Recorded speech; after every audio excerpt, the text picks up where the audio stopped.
All right, so listen to this. This is pretty wild. Oh, yeah. We're going to dive into this blog post by Luca Di. He's this cybersecurity expert from White Hack Labs. Mm-hmm. He was doing a penetration test Okay. on this web platform that was designed for families, Mm-hmm. to manage medical services, share accounts, Oh, yeah, yeah. that kind of thing. We see that all the time. Luca realized that by tweaking a specific API request, he could mess around with something called the primary user field. An API request. Yeah, you know how different parts of a website need to talk to each other behind the scenes? APIs are like those messengers that carry instructions between different parts of the site. Okay.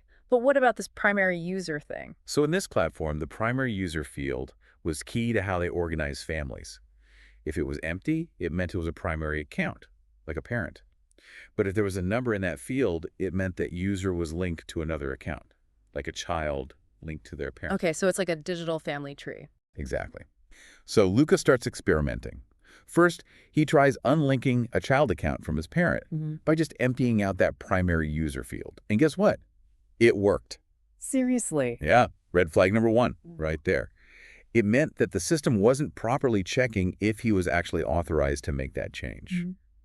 But then he tries something even bolder. He thinks, what if I link my test account to the super admin account? Wait, the super admin, the one with like all the power. The one with the keys to the kingdom. Yep, that's the one. So he tries to link his account to the super admin account. Very calm. What happened? Well, at first the server, the brain of the website, responds with an error message, access denied. That makes sense. You'd think that's the end of it, right?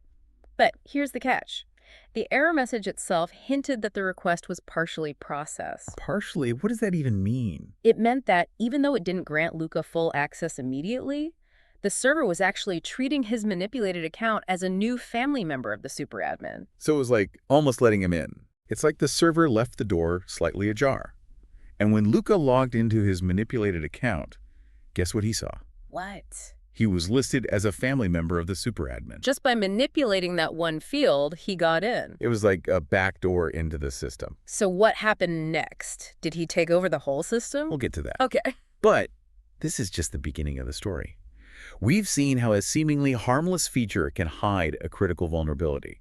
See, the application was relying way too much on what's called client-side validation. Landside. It means the security checks were mostly happening on the user's side, in their web browser. Also like on my computer. Exactly. It's kind of like having a lock on your front door, but anyone with a basic toolkit could just pick it open. Not very secure then. Nope.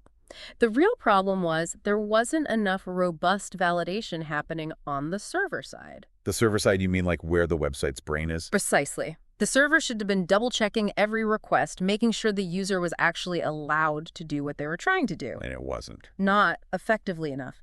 And that's exactly what Luca exploited. He used this tool called Burp Suite.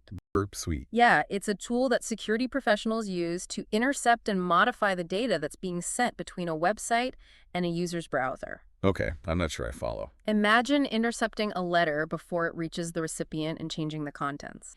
He was intercepting the API requests. Remember those messengers we talked about? Yeah, the ones carrying instructions between different parts of the website. Right, so he was intercepting those and just replacing the values in that primary user field. Sounds surprisingly easy. It can be, and that's what makes these types of vulnerabilities so dangerous.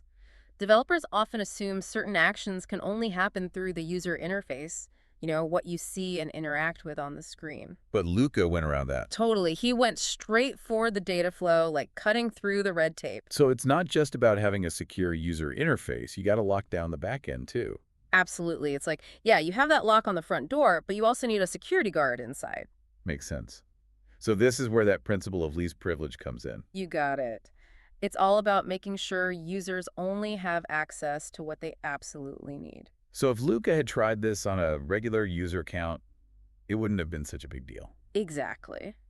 The problem was the super admin account had way too much power. And by inheriting those privileges through that family member trick, Luca basically gained control of the whole platform. That's kind of scary. It is. And it highlights why broken access control is such a persistent problem. It keeps popping up on that OWASP top 10 list for a reason. So how do developers and organizations prevent this from happening? Well, there are a few things they can do. Give us the rundown. I'm sure our listeners are all ears. Well, first off, robust server-side validation is key. So like double-checking everything. Exactly. Don't just rely on what's happening on the user side. The server needs to independently verify every single request to make sure the user is authorized to do what they're doing. Checks and balances. Got it. What Enforce that principle of least privilege we talked about. Give users only the bare minimum access they need. Don't give anyone more power than they need, right? Precisely. And lastly, regular security testing is crucial. Like those penetration tests you mentioned earlier. Exactly. By finding and fixing these vulnerabilities proactively, organizations can significantly reduce their risk. So being proactive rather than reactive, that makes sense. This has been really eye-opening.